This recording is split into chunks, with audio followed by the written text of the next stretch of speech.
The truth did not make a very good lie, did it? He wasn't even sure when it had happened.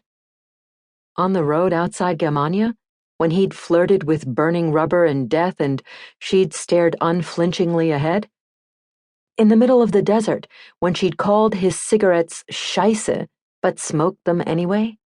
In the guerrillas' camp, when she'd saved him from becoming Soviet target practice?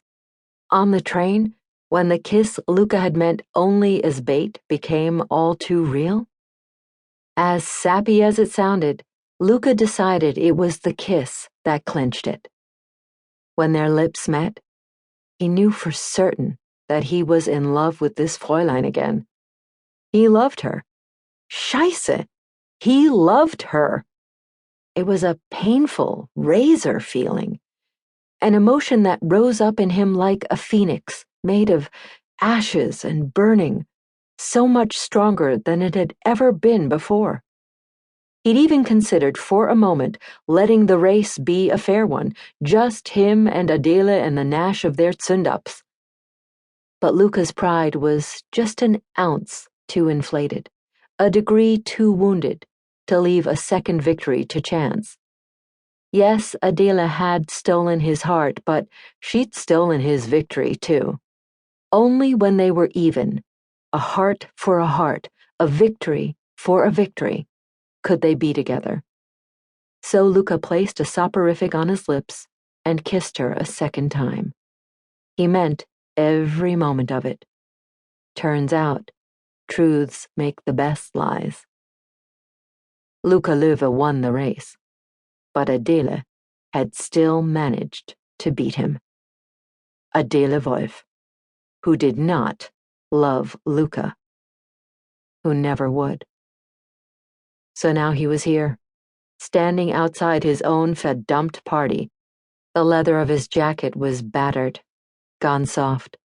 The steel of his father's dog tag felt tinny and light, almost unnoticeable against everything else going on inside his chest. Luca could still see Adele through the ballroom window.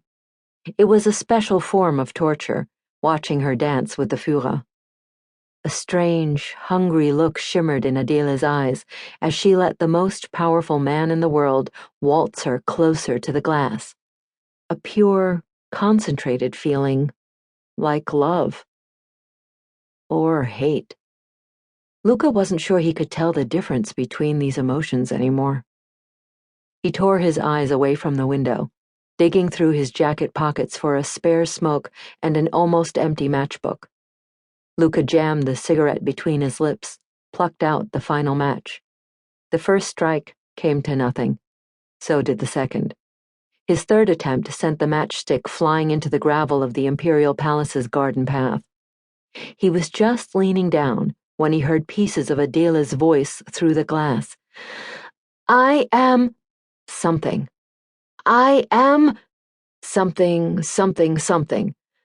I am something. Death! Death? What was she going on about?